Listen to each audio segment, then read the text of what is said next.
Okay, is there any button I could press to make sure? Oh, it works like magic. Okay, good. Let's get back to the basics, right? So we've heard a lot about data. We've raised ourselves to the heights of all this metadata annotation, right? And now we'll go all the way back to the basics of this is not the right website. So the repository you cloned, it came from our GitHub for Repronim. Everybody knows that place by now? Yes? Your statement, the repository you cloned, didn't mean anything to me. So does that statement mean anything to everyone? Oh, nobody cloned anything yet, huh? I'm sorry. Okay. But you all know about github.com, right? Because everybody said, or majority people said, that you're proficient with basics, right? So, and basics included Git. So who knows about Git a little bit? Come on, be brave. A little bit, I said. Okay, good. A little bit everybody knows. Everybody knows GitHub, right? That's a website. That's you enter the address, right? And then you go Repronim, and we have all our training materials, not all, but majority, within the repository, which is now second in the rating there, OHBM 2018 training. Okay? Everybody there? And then rendered materials, which I'll use. So this repository contains all the sources and scripts and code, right? But there is also a website which is rendered for some materials, and it is at reproducible neuroimaging.org, OHBM 2018 training. So you could easier, I think, get there by following this link which is in description, okay? Everybody got there? Because I think it would be easier if you have your browser also open there, so you could cut and paste code sometimes. And we'll get back to computational basics.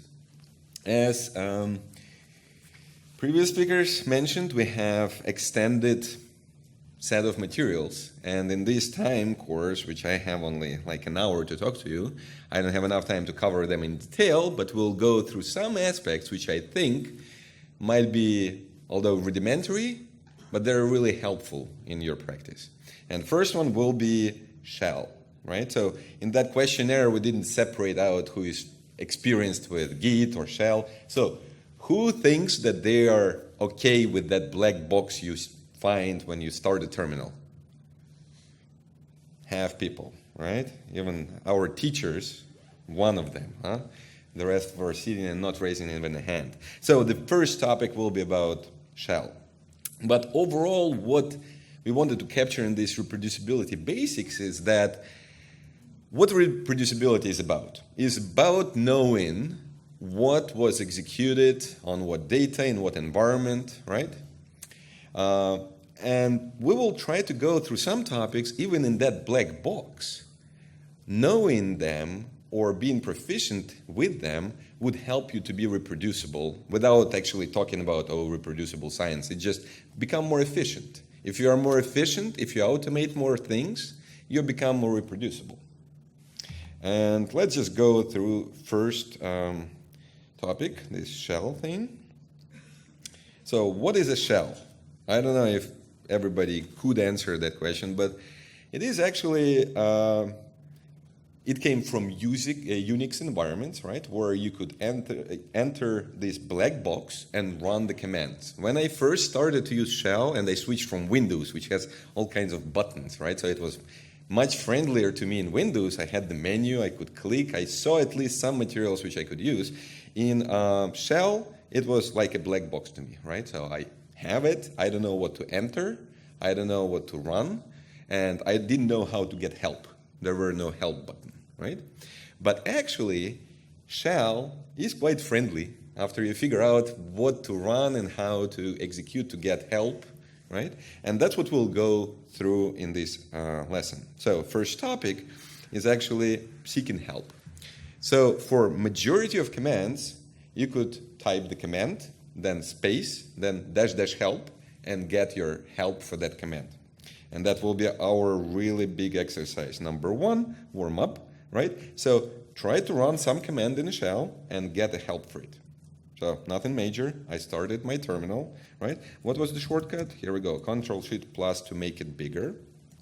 So this whole lesson will be more about getting good practices and becoming more efficient. So there will be no mountain-breaking reproducibility kind of achievements.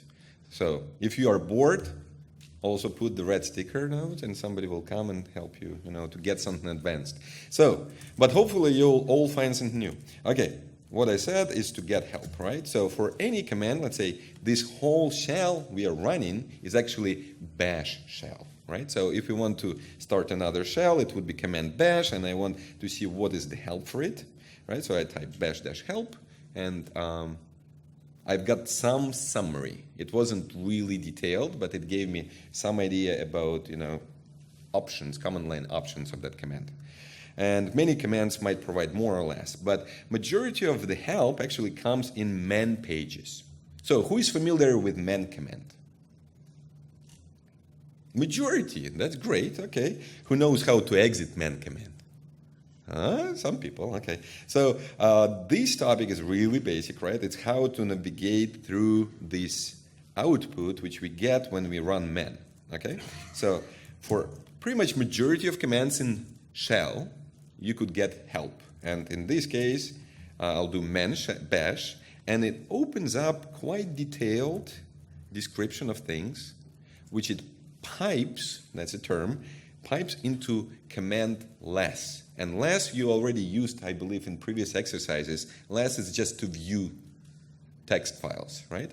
So all shortcuts will be the same if you just less some file. And those shortcuts are listed here. So first shortcut to know is help, right? So it's again, how do we discover help within something? So I think we used more. You used more, you should use less. You should use less. Just explain the difference. Yeah, that's pretty much explained somewhere else, but more is older version of less, let's put it this way. And it's less efficient. So just remember about less. Less is more. Yeah, less is more. Less has more, just to confuse. But you don't need many shortcuts in there. And here we outline the ones which I typically use. And the most important one is to quit, is Q, right? So then I quit. And another important for me is to search. If I'm looking for something, I type / and you could see that at the bottom it changes appearance, right? So we have the search, and then I type, I don't know, I actually didn't look, but next topic somewhere will be about history. So I typed history, pressed enter, and now I could go through these places where history is mentioned. To go to the next hit, it's N. So I go through all of them, okay? So it helps you to search for stuff. Speed up, okay. Repeat. Okay. Man bash, / brings you the search. You type the term you want to search for. You press enter, and you end up at the first hit. If you want to go to the next hit, you press N. If you go to the previous one, it's, I believe, P. No, I was wrong. So I don't remember how to go to the previous one. You could find it in help, which you type by H, right? But we'll not go there. So, B, back. Good. Okay, so we've learned something new, even I. That's great. Okay. Now we are pretty much already doing that. Navigate man for git. That was our next exercise, which we'll do now to the word. We'll do man git, right? That's where we find help, detailed help for command git. And where I mentioned somewhere else, for every command in git, let's say we have git, who gives me any command of git? Clone, here we go. If we type help, by default it will open us a man page for git-clone command. See, here we go. We're already in man page for git clone command, so we could use the same shortcuts, go up and down, right? Search for whatever we want to search, and quit. Okay? So that's our exercise number 1. Anybody has problems? I see some pink. No pink? Okay, all yellow, good. Find commands for work with containers. Okay, so next topic is that within those man pages, we could find stuff. And man-k command gives us a way to search through short descriptions of commands. So the next exercise, which you do yourself, although you could pick preview in here, right? Find commands which are available in this dark box, which have to do with containers. That's the exercise. And how do we do it? We do man-k containers. Okay? And then it gives us a list of commands which are present, which have to do with containers. To scroll in the terminal, who knows how to? Shift page up and down. On that man-k, does that only search the commands that you have installed? So yes, it searches only through the man pages which are available in the system. So, and it searches only through those, and maybe some commands came without man page. So it's not guaranteed that every command has a man page, but it's typical to have one, okay? So this way you could find something for the topic of interest. Let's say neuroimaging, maybe something mentions nothing appropriate. See, there is nothing about neuroimaging yet. Neuro, and nothing there, okay. What else? Git. Here we go, at least some hits. So nothing mountain shaking, right? We just, what we've learned, how to get help, how to search through help a little bit, how to use our navigation within help, okay? Any questions? Next huge topic is actually to learn how to exit Vim. So that's kind of cornerstone. Vim is a really great editor which many people use, but it needs a little bit of learning, and most of the time people start Vim and then they don't know how to exit it even, right? Not to edit. We don't want to train you how to edit, but at least to exit Vim. So let's say if I started to edit some file, I have some file here. Yes, Dave? what is Vim? Vim is an editor. So like you use gedit, which was more humane kind of. You could just enter stuff and it appeared on the screen and then you saved. With Vim, it doesn't work like that. It has different modes of operation, which is really great for some, but you need to learn it, okay? In our case, we'll just learn how to exit, and that's what this page teaches you. You could exit either with saving or without saving. Without saving, it's escape, just to exit some kind of mode inside Vim, and then Shift-Z, Shift-Q, okay? Shift-C, Shift-Q, I quit, right? Just remember. Just if you end up in some editor which you don't know how to manage, it's probably Vim, and you should exit, and you do this, okay? Okay, next major topic is environment variables. Who knows about such a thing, that it exists, environment variables? Majority of people. And so, environment variables are very, very important. Some of them especially. And the most important one we go through is path. So who knows, kind of, who has intimate relationship with this variable? Good, some didn't. So path instructs you, in the shell, it tells where to find the command to run. So whenever I type git, right, where does it come from? How does it know which git to run? Okay? So to discover, and there is environment variable path, to display, I just do echo command, and then I say $variable name, and it will display it. So it's colon separated list of paths where it would look for the command to be ran. Although it's really rudimentary thing, it's probably one of the cornerstones of reproducibility, because most of the time people don't know which command actually they're running. They just run something. I used Python, right? How many Pythons do you think you have on this system? Okay, let's figure that out. So that will be our next exercise, right? First exercise, determine which program, full path to it, executed when you run git. And how do we do it? Well, there is answer, right? So there is command which you could use, which will give you the path. So which git am I using? It's user bin git. Which Python am I using? It's apparently home vagrant miniconda2 bin Python. It's not just Python from user bin. Which are you using? Which I am using? That's a good question. And it will say that This one is this one, although I thought it would be built-in command of the shell, but apparently there is a command user bin which. Okay? How would a built-in command look on your which? How built-in command? Okay, which built-in command do you know?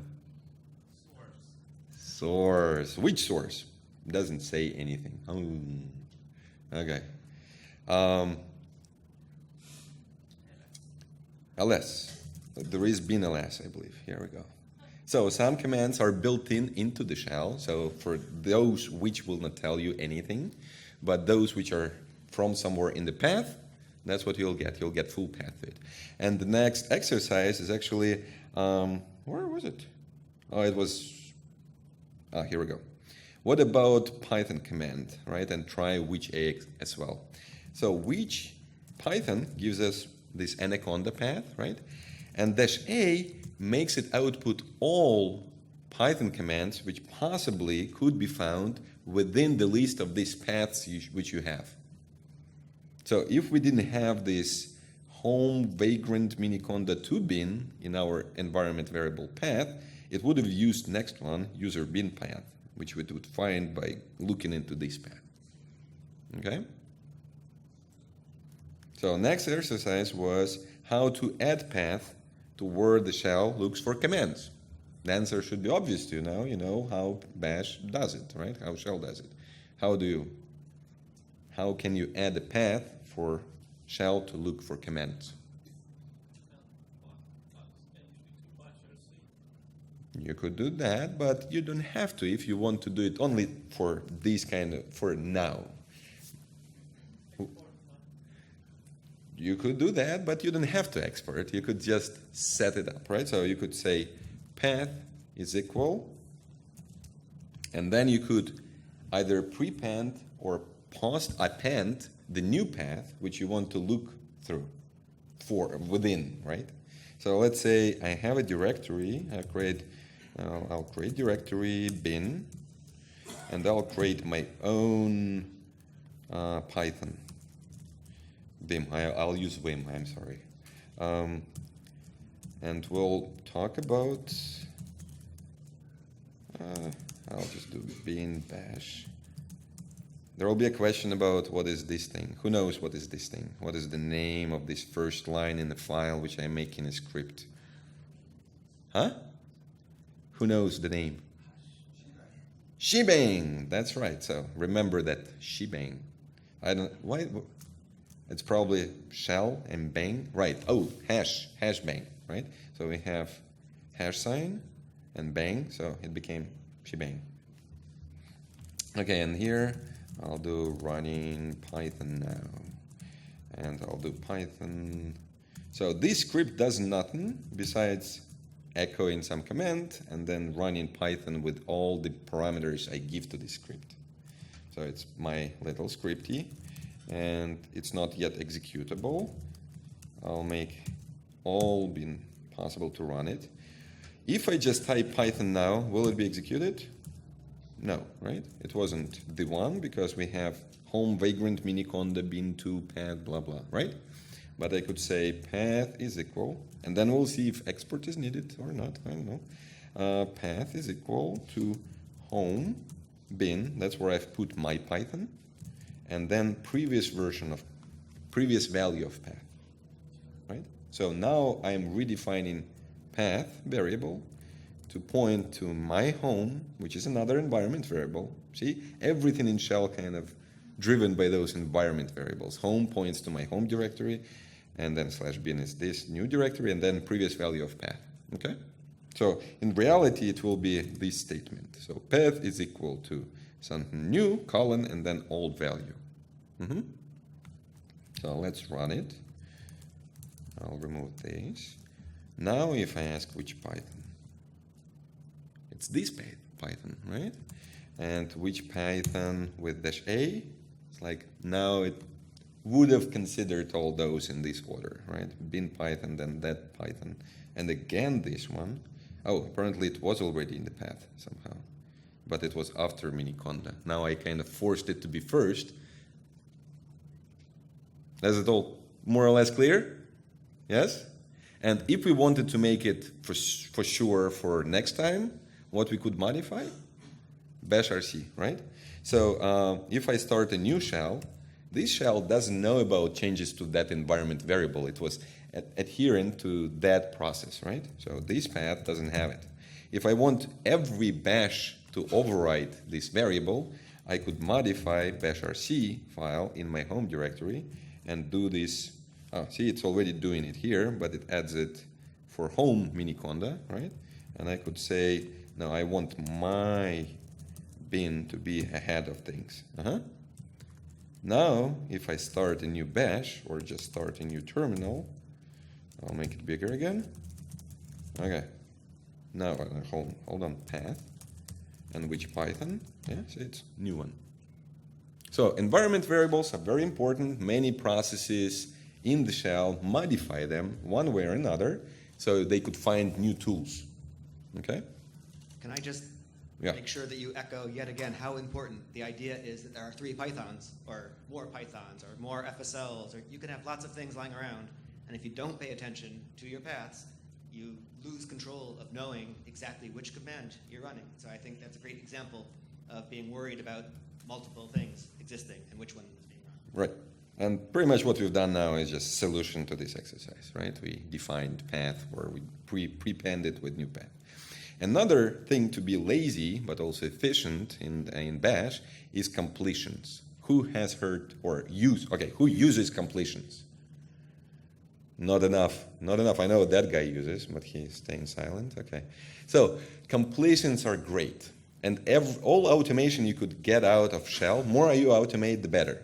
And completions is something where you start typing command or option, and then you press tab.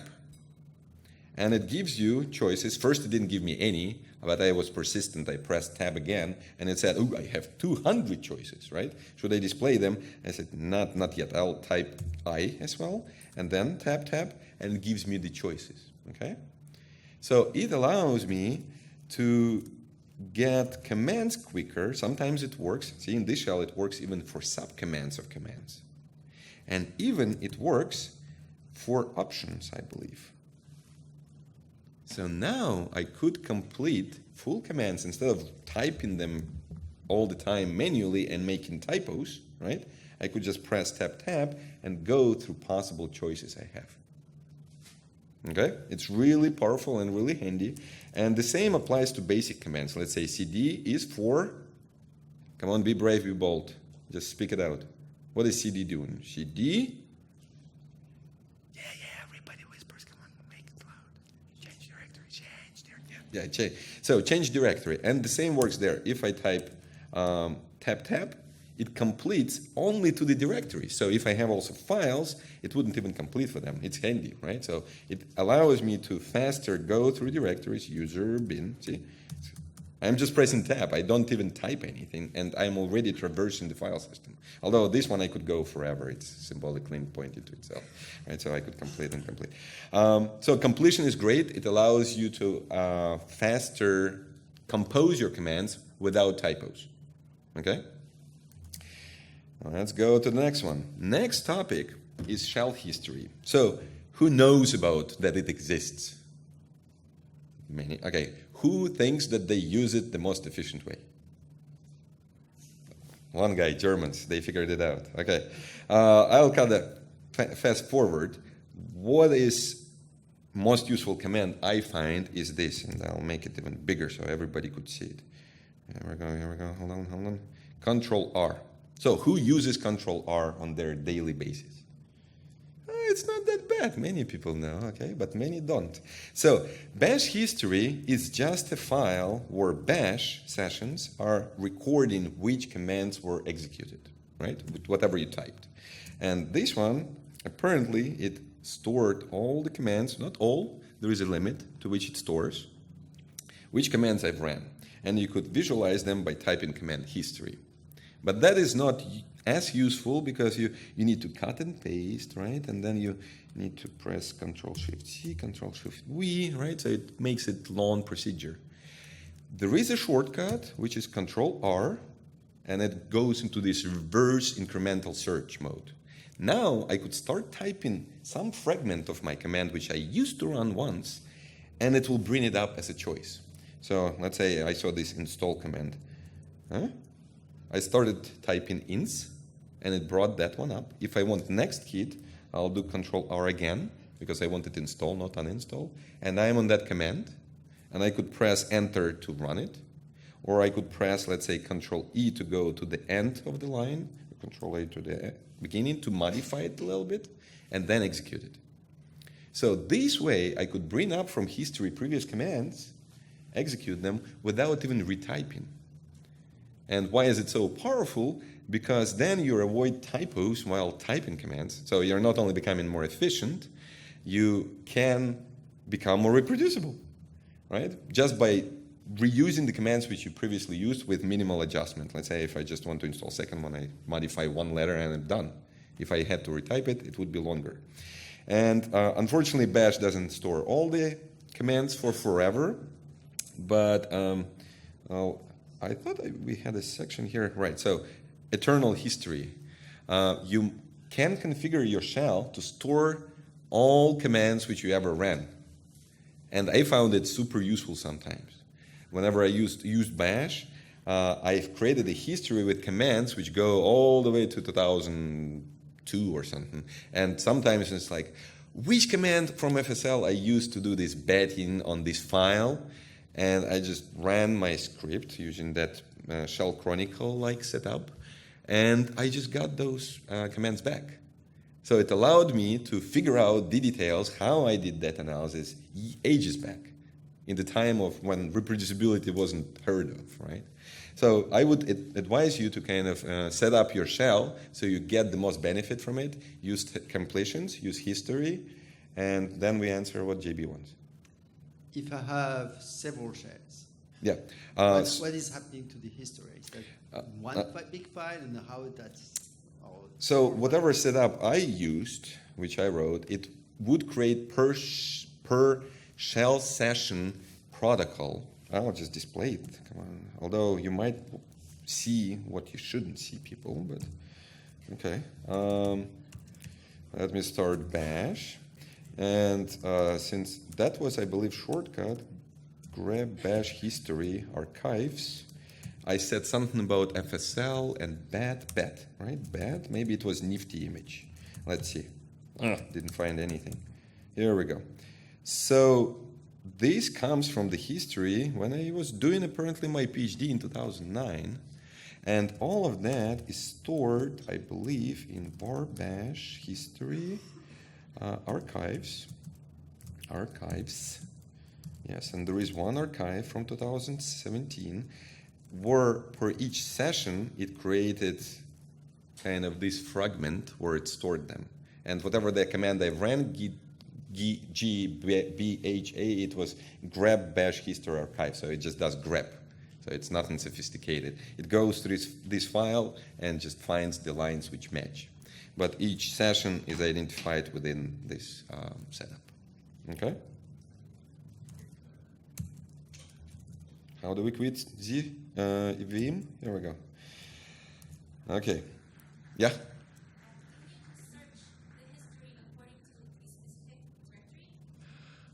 Good question. Not yet. Let's put it this way.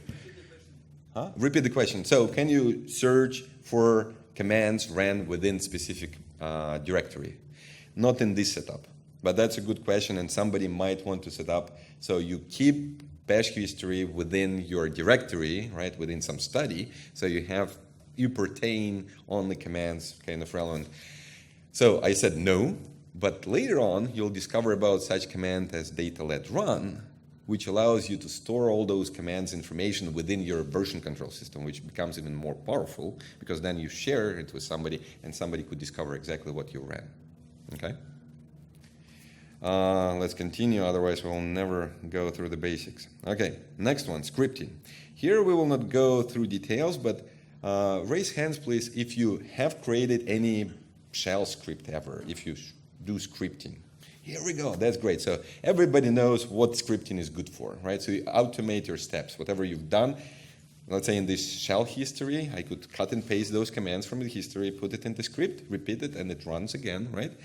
But let's see now who knows about such settings. So by default, bash wouldn't stop executing of the script even if it encounters some problem. So let's say you do your brain extraction and then you do your analysis. If you just put these two commands in your bash script and first one fails, it will just continue. It didn't redo your brain extraction because it failed, but then it continued with analysis. You've got your analysis results. You didn't even realize, right, that it was done on incorrect result from BET. How do you prevent it? So if you put this set-e, it will fail if previous command fails. If some command fails, script exits with failure instead of continuing and plowing through some problems. Okay? And another one is, and then you could, if you know that the command probably might fail, you could say run this command or, echo something, let's say, oh, it failed, but it's okay, right? This way you explicitly state assumptions that it's okay for this to fail, I could go on. But in general, I would recommend I put always set-e into my script so I have a guarantee that something fails, they fail right away, so I don't plow through the errors. And another setting, which is important, is set-u. So this one says, if there is a variable which is not defined, then also fail. Why is that important? And this one kind of gives you examples. Let's say your script does something like use some prefix and they remove this command with sudo. Imagine now if prefix is not defined. You're just removing everything from your hard drive, right? You probably want to fail if something like that happens and prefix is not pointing to your directory somewhere where you think. So the set-e, set-u are really important, and I recommend in every script you write, you just put it in the beginning. So let's just do a quick demo for that. Let me get back to this. I had this Python thingy, Python. Let's say echo running Python now, right? And I will not do any changes and exiting. So if I do now run Python with something what Python doesn't understand, incorrect flag, right? Oh, Jesus. And we also loop through it. Python calls Python itself now, so it was bad decision to call Python within Python script, right? So which Python would it run here? It will run that Python because I modified my path to do that, right? So it was somewhat stupid. I'll do just for the sake of demonstration, I'll hard code the path. So now I do this and see it enters my script, it does that echo, then it complains, exits, right? And then it runs the last command. And if I want it to fail as soon as possible, bin Python, I'll just set those set-eu. Well, EU, I don't use any variables here, but it's just safety guard. Even if I don't use, I still put it in there, okay? So now if I run it, it fails right away, right? So it doesn't run this exiting. It doesn't get to that line, okay? So just make it a good habit of placing those into your scripts. Okay, do not hard code full paths in your scripts, right? So whenever you write some program, it's not even only about scripts, but any program, you could see many people just hard code full paths to their files throughout the script, right? And then it becomes non-transportable, right? So you decide to run it on another computer, those paths are not there. So a recommendation is always create a variable where you point to some path, and then you manipulate that variable as to derive, oh, what is the next place? So use relative paths or point with variable to a single location, okay? So this is kind of really basic recommendations, but I hope that through this session, whatever it was, half an hour, you've learned something new. Who learned something new? Come on. Everybody, that's what I want to see. Okay, good. So you could use history more efficient. You could make your scripts more robust, right? So your results become more reproducible in a sense, right?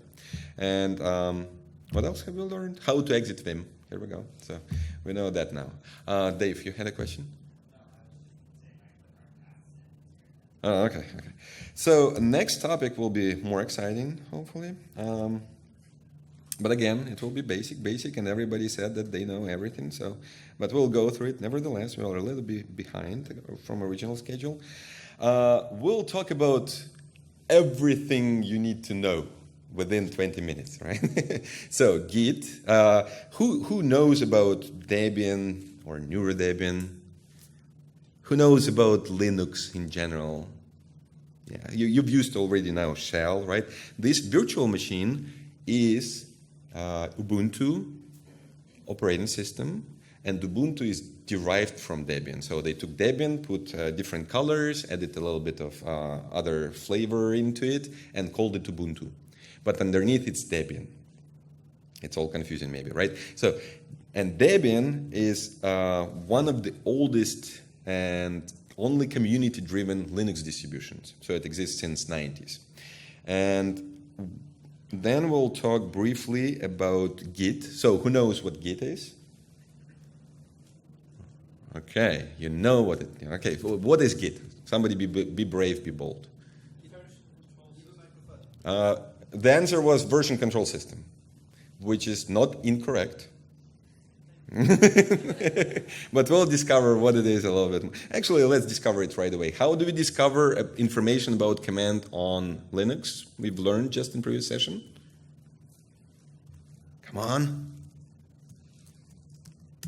Yes? And now come to the surprise. What is Git? Here we go. Nothing about versioning. All right? So this whole section, and that's why we've put it together, it will not be about really specifics of how Git could be indeed used as, to some degree, version control system. It's about content management, which we use for our doing research, right? And management, it means how do we get stuff? How do we get stuff in reproducible manner that we know that we've got this specific version of things, right? And we'll cover briefly NeuroDebian, Git, Gitanix. Who has heard about Gitanix? Okay, one person. Who has heard about data-led? 2 people? 3 people. Okay, good. Okay, so more people know about data-led than Gitanix. That's great. Data-led is built on top of Git and Gitanix, so we've managed to hide it well, that there is something else underneath. And what is all those about? They allow us to get stuff, right? The content which we need on our systems and manage it. That's all of those distributions and version control systems, they allow us to do that.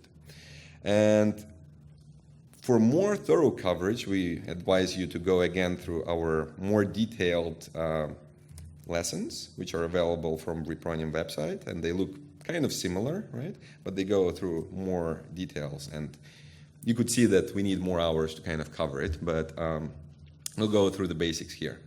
So NeuroDebian, I already praised Debian, that it's oldest Linux distribution, which provides access, unified access, to thousands of software packages. So you could treat it as your, who has smartphone these days?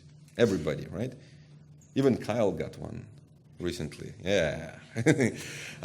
So on smartphone, you know, App Store, right? So you go click, click, click, give me this app, right? So it's as easy with Debian systems or software distributions to install complex software, right? So, and NeuroDebian, we were students doing neuroimaging studies, and we didn't have that luxury. So we had to download manually whatever tools we need. We had to build them, right? We had to make sure that they work on this system. And we had to repeat it across all the hardware boxes which we had, right? Which was a tedious job. And then we decided it would be better if only one person did it, right? Instead of 10, and only once. And then we would benefit from doing this kind of sharing responsibility. And that's what Debian is about, or any software distribution you might hear about. Let's say Linux distributions, Conda distribution. Who has heard about Conda? Here we go. So Conda, initially for Python, but it provides other tools. It's where some people, maintainers, they package software and make it really convenient to be installable on your systems, okay? And in our case, we started to work with neuroimaging software because we used it, we packaged it, and that's how we called our project, which is called NeuroDebian. So what we do, we package software, integrate it, make sure that it works, upload it quite often into Debian itself, majority of the time, but also provide builds of that software for even older releases of Debian, which wouldn't be able to kind of take it and upload, because usually when Debian releases, that's it. You cannot add new stuff into it. So NeuroDebian is a project and also a repository. And here we are getting already kind of into getting a little bit more advanced. So for all the commands which we have in this tutorial, I've created a spreadsheet. So from top of this page, in introduction, I've hidden it well, right? So distributions Google spreadsheet. I would recommend you to open it, and that will be your cheat sheet for many things, I hope. And if you see that it's missing something, I would advise you to add a comment there and contribute. I don't remember if I shared it with editing or just commenting capabilities. You tell me. And whenever it opens, does it open for you guys? See, for me it takes a while. It should open, I hope. For whom it worked? Worked? Good. Okay, so it's on just me, and it's probably this Firefox browser. I'll open it in Chromium. It should be better, I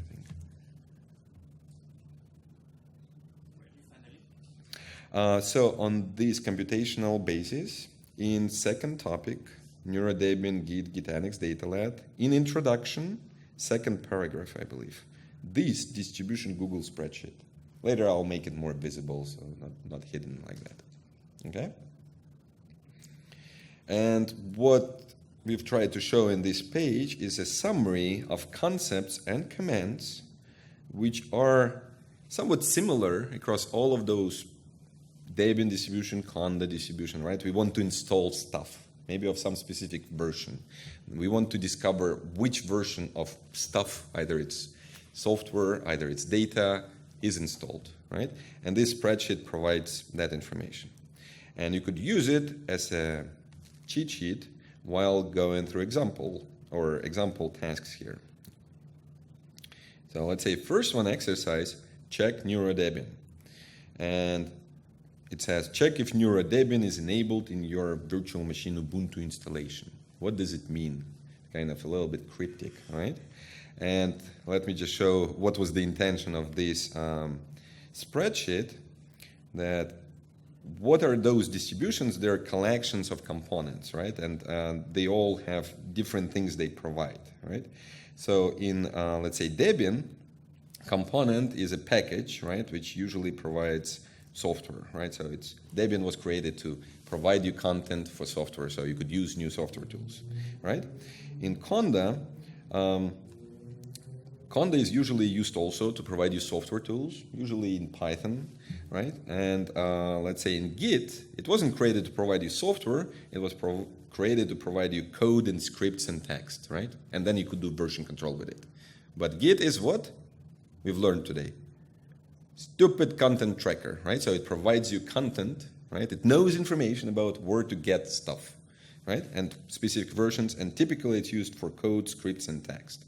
And then there are such tools as Gitanix and Datalat, which were geared toward data and code, not software, because they're based on Git, but they provide you also some additional features, how to manage data, okay?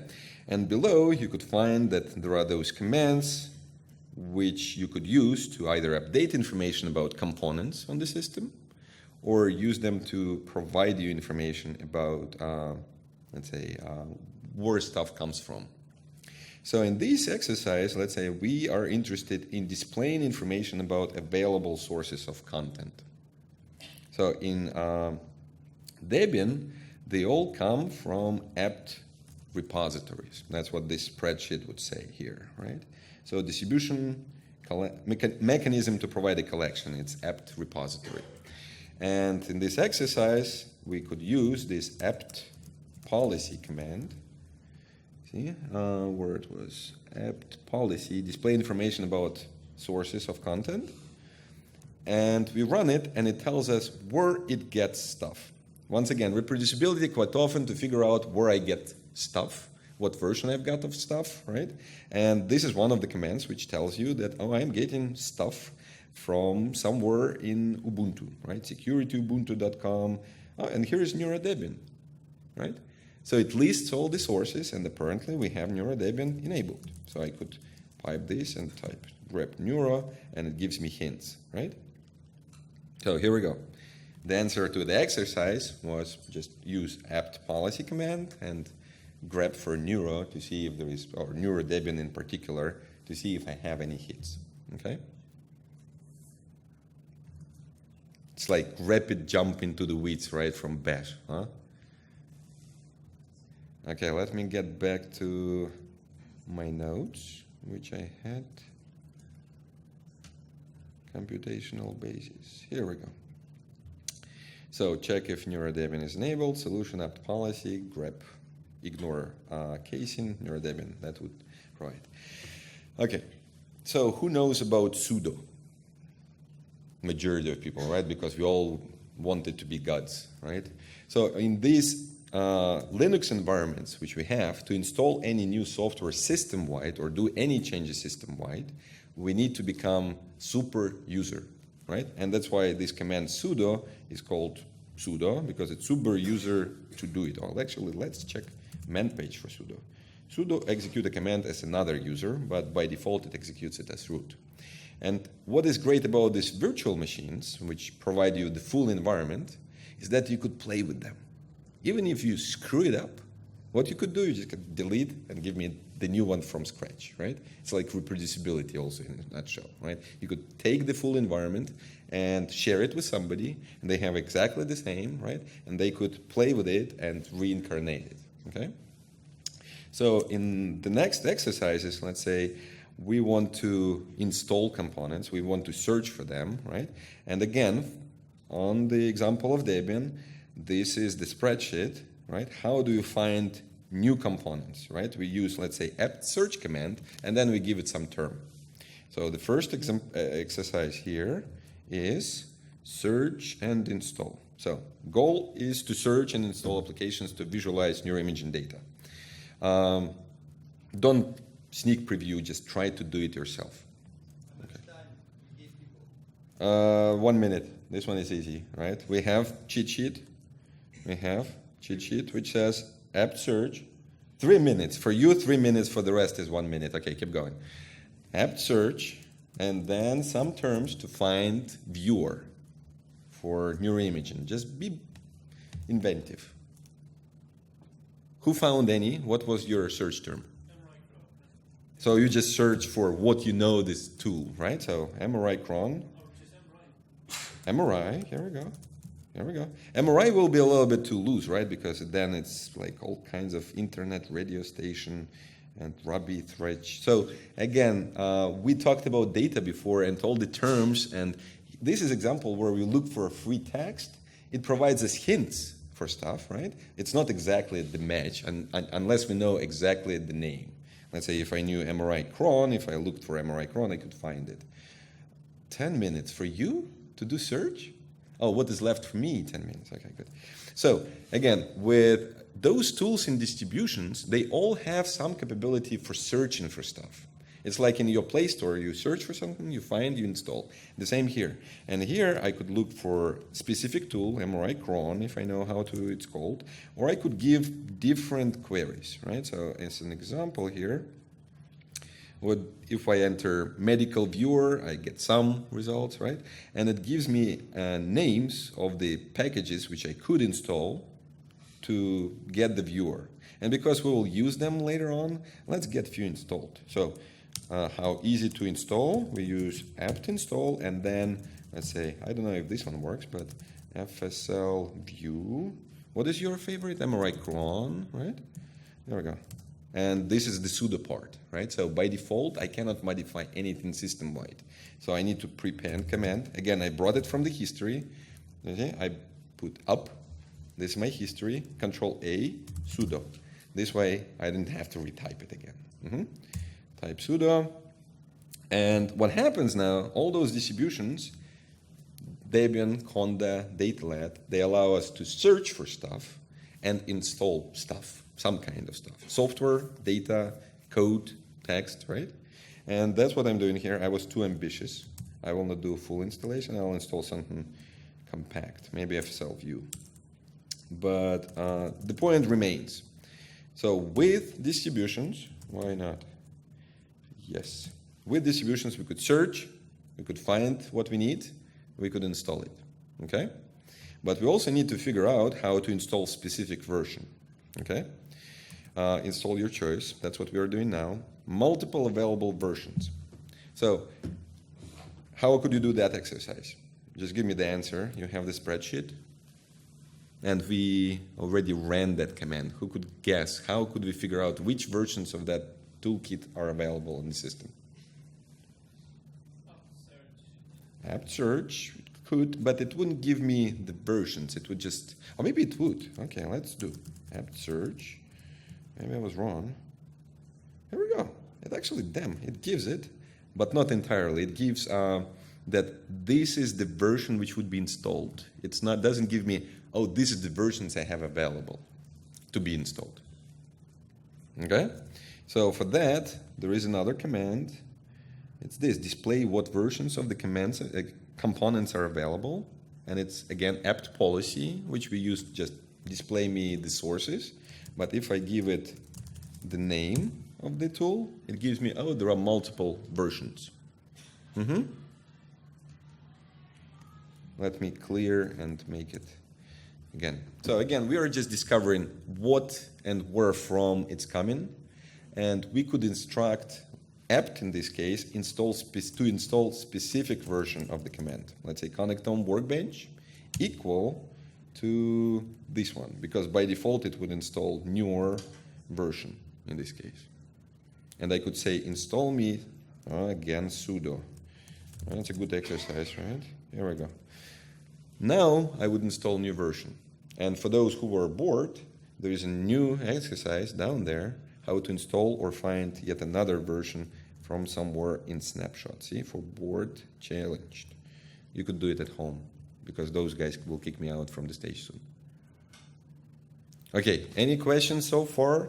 We've learned through Debian that we could have access from the collection of components to specific components, could discover what versions are available. We could install specific version. And in general, it was painless, right? So regardless how complex the component is, most of the time, it's just apt install away. I don't need to download and compile, and then it would fail. I need to talk to somebody. I just apt install, and I have it.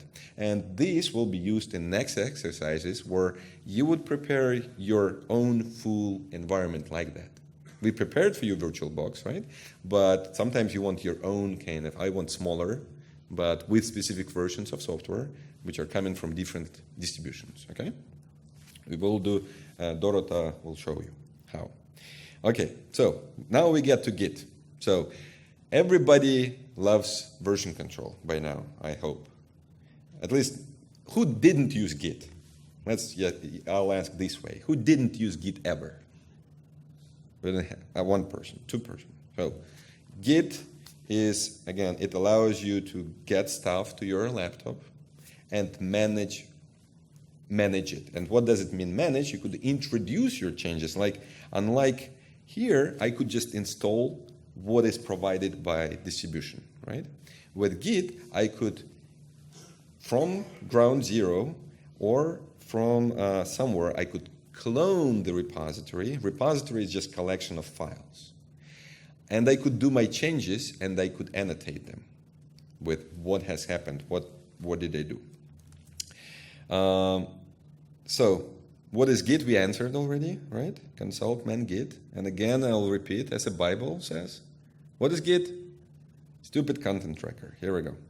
Yeah? And tell Git about yourself. That will be our first exercise. In this virtual machine, nothing is configured for using Git. We have Git command. Which Git? It's installed system-wide user bin Git, right? But then if we create new repository, let's say I'll create repo, and I'll create some file, 123 into 123, and I do git add 123.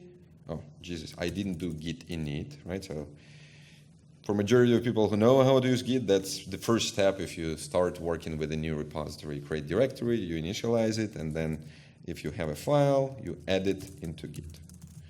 And then when I do commit, it says, oh, you need to set up your name, right? So that's the first step to configure Git to be used on the system. So let's everybody do that. You don't have to provide your real names or real email addresses. But in the real life case, I would recommend you to do that. Because then later on people could, they know whom to bug or whom to acknowledge, about work they've done. And that's what we rely on our projects. Let's say for all the source code which we commit, we use our real names. And then whenever our project gets released on Zenodo, all contributors, they get acknowledged because their name's part of the Git history of those changes. So I would recommend to put real email. It might be the one which is spam resistant. So I do user email and then user name. And there we go. Now my Git is ready, and what happened actually, it just created Git config file in your home directory of the home directory, which has the settings recorded. So that's where Git stores all the configuration settings, global one. This is about global settings. We will not go in details because again, for Git to cover Git at all, or in full, it would take a few hours. We didn't have that. But we've done this exercise. Git command help, we've done that before as well. So for every command in there, let's say git config, you could type git config help, which gives you specific help for that command, okay? And we know how to quit, it's Q. Question, what is the version of the content you've got? Oh, hold on, we need to install exercise. So we have this whole repository, and that's what I was asking, and let's install it. And for those who don't know how to use Git, there is this page, right? And we could look up how to install stuff. Let's do exercise. And whenever you're done, put yellow tab.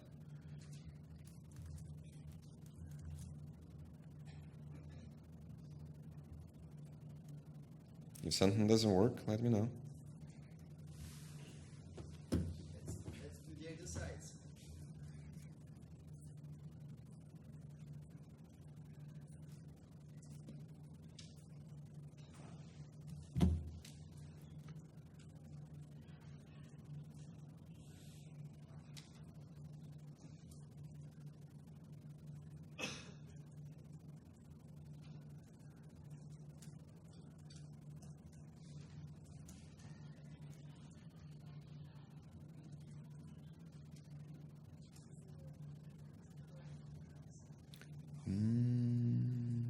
Maybe it's wrong.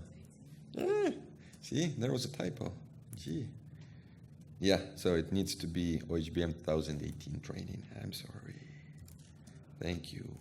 See, again, whenever sources are stated incorrectly, try to reproduce it, huh? See? That's the problem. Okay, so this is how it does. Right? We do git clone and then URL. We get that component locally. Now, who knows how to answer the question, what is the version of the content you've got? Because this version control system, right, how people call Git, it allows you to have multiple versions kind of contained within the same repository.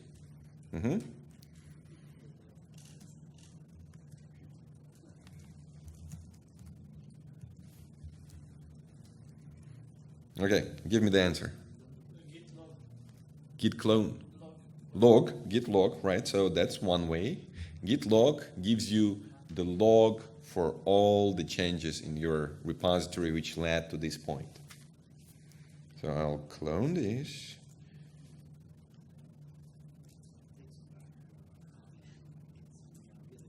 Almost there, almost there. Here we go. So now if I go to that directory and I could run git log, which gives me the log for all the changes. And you could see that there is no word version, right? There is only commit and then some non-decipherable thing, right? And then we have this history of things, right? But if you want something comparable, usually there is also tags, right? So you could put a tag for specific versions. And in our case, we have only one tag. So the command tag gives you which versions are available. And whenever you clone something, you could ask, describe me the state here. And git describe will then take the tag and it will say, it's from that tag 8 additional commits and current content, so whatever you see in git log or git show, this long string, this is the beginning of it. So, head. See, it's the same. And this is how content identified in Git. So content in Git identified by checksum. Who knows what checksum is? Who doesn't know what checksum is? Okay, checksum is some concise summary of data which changes completely if you change anything in that data. So it could be, let's say, for your file, you could sum up all the numbers in the file. It could be a checksum, right? But then it will not be reliable because you could change one number up, one down, sum doesn't change. It's kind of boring. That's why smart people created those checksums like MD5 sum or SHA-1 sum, which identify the content so that if anything changes, then checksum changes completely. And what you see here is just SHA-1 sum of the content. And what next section here states is actually Git philosophy in 2 minutes, which is, again, Git is what? Stupid content tracker. All the content is identified by the checksum. And then content is stored within this .git objects. So in every Git repository, which we have now, that's where the content is stored by Git. So we could go through different versions, and that's where it resides. And as you know, Git is, and then there is branches and tags. So we have content, and then we have branches and tags, which just pointers to the content. Again, we cannot go through all details of Git, but if you know Git a little bit, just think about it in these terms. We have content, which is stored among all the clones. Then we have branches and tags, which point to specific versions of the content. Okay, let me speed up a little bit more. Time travel we'll skip for now, but that's what Git is great for, because we have log of all the changes. We could go to specific version of those changes, and we could inspect them. Okay, what does Git Annex allow us to do? So Git Annex is a tool built on top of Git, which takes big files, and it doesn't store them in Git objects. It places them aside. It places them into Git Annex objects, so they never get committed into Git. So imagine you have 1 gigabyte file. If you commit it to Git, it will be placed into Git objects. And then every clone of that repository will have that 1 gigabyte file, even if they don't want to use it. That's the beauty of Git, right? It's distributed. So it distributes this 1 gigabyte across all of the clones. So Git Annex allows not to put those files directly into Git. We will not do exercise directly here, but we will do it with data-led just slightly later. And then what Git Annex does, it commits this, it replaces the file with symbolic link to that content file, which it commits to Git. So into Git, it commits only symbolic link. Here I'm just making a jump from Git philosophy, which commit everything into Git objects and distribute everywhere. Git Annex commits only symbolic link into Git and then shares it with the world, while keeps information where that file could be obtained from. And we'll see example just now. Now we go to data-led. As NeuroDebian was born to provide software, data-led was created to provide data sets through Git and Git Annex from many portals through unified interface. So if we go now, let's say, to dataleds.dataset.org, you could see, I'm offline or what? What? Oh, Jesus, so many typos, huh? Datasets.dataled.org. Datasets.dataled.org, whenever it loads, it shows that we collected already around 12 terabytes of data sets, which we don't provide, but Git Annex allows to access from wherever they're available from. And actually, we'll do quickly one exercise, which will be install a data set. And in this case, we'll install this particular data set, which should have been loaded. For some reason, my internet now, or did they bring down the server? I don't know. For whom does it work? Who could go to datasets.dataled.org? So it's only me. Okay, great. Let's do the exercise, and then we'll see how Git is different. Oh, Git Annex is different. And whenever you went to that web page at the top, it should give you the command, right? Dataled install, it's just a shortcut. You could provide the full URL here into install, but let's do this. Dataled is not available in our bash, right?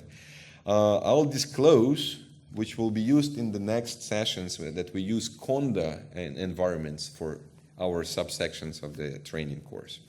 And in Conda, again, we have this spreadsheet. If you look into Conda, it could tell you, maybe at the bottom, how to see those environments. And there is a command conda env list. Let me go here, conda environment list.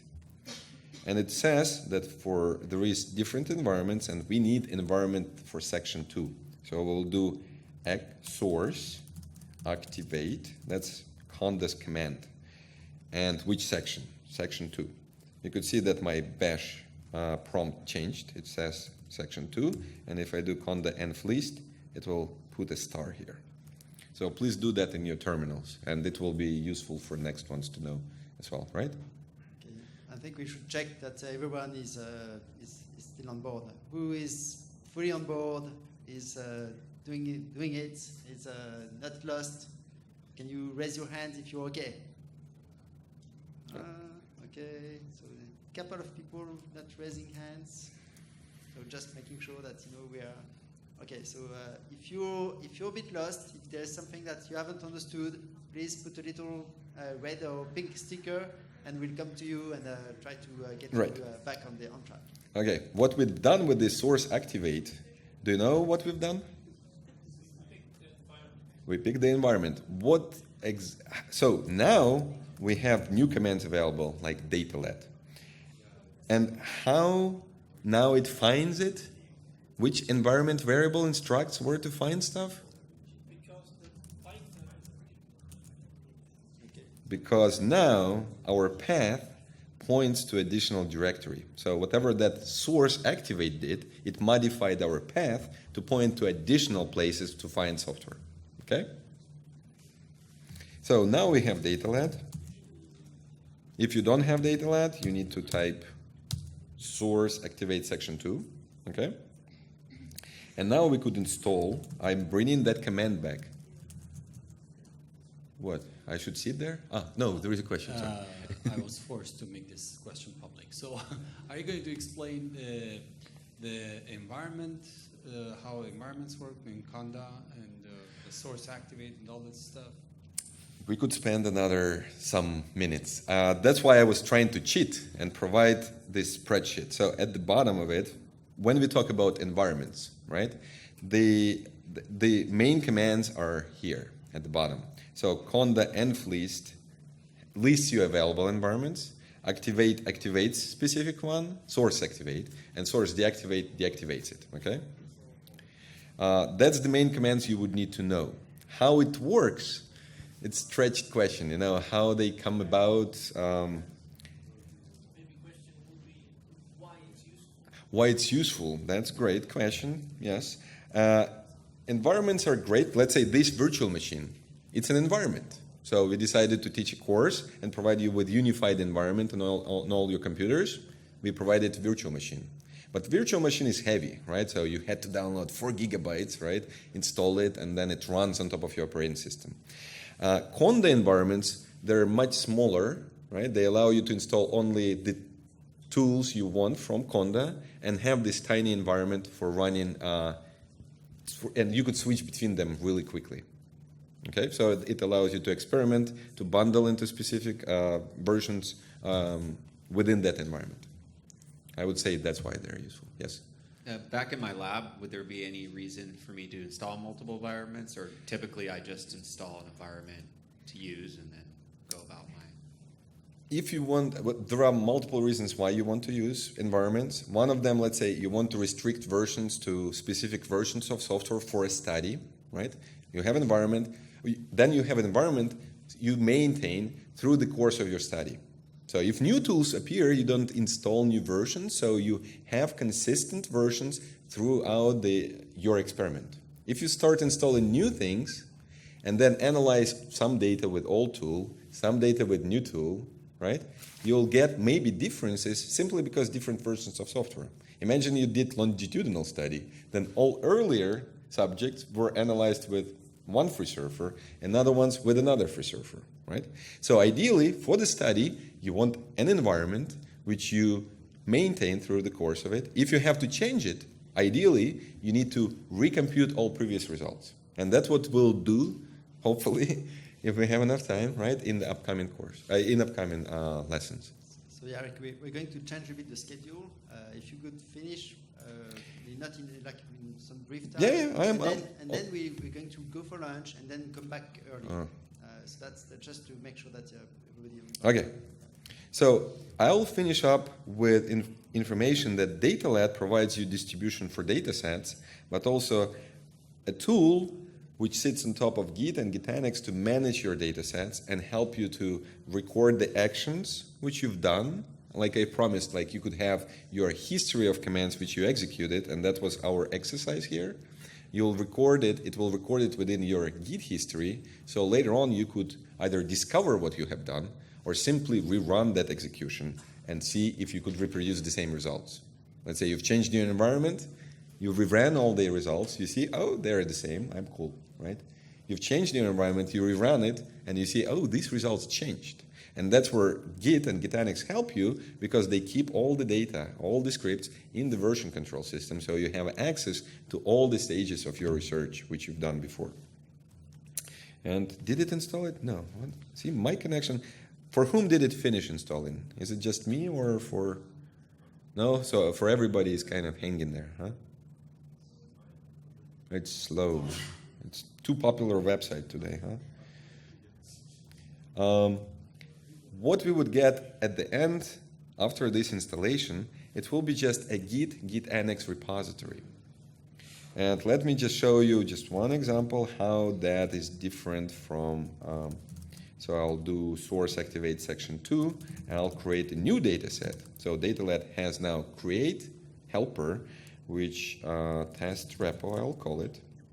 What it does, it pretty much creates Git and Gitanix repository. So it's Git. It's regular Git repository, which has .git, but also it got some additional superpowers, let's call it this way. And now I'll create a new file, 123, and I want to demonstrate how Gitanix, imagine this 123 is a huge file.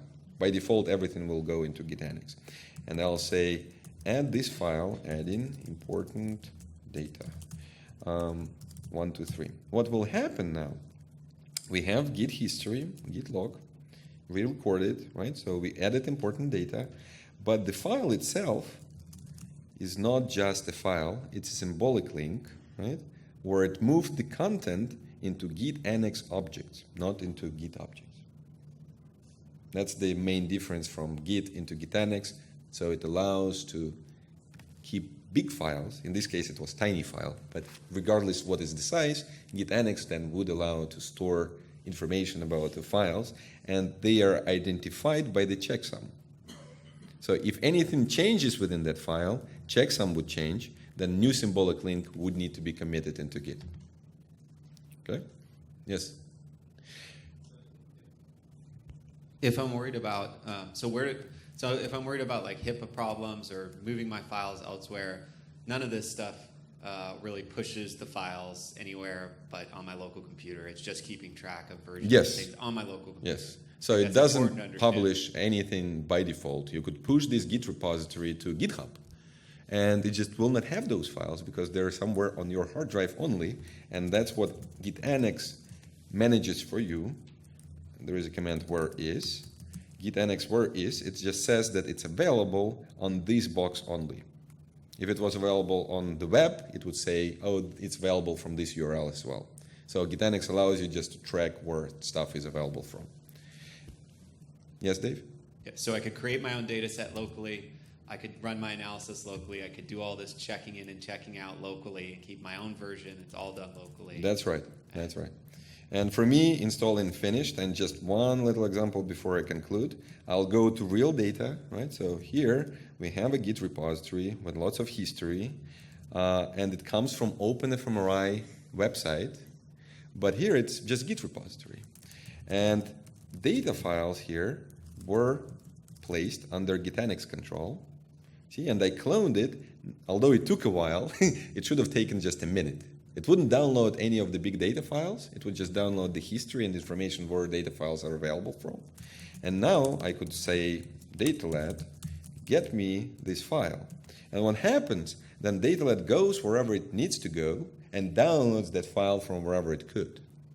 So this way you could manage your data without always dragging the full content, but only having the files. Well, usually it goes faster than 0 bytes per second, right?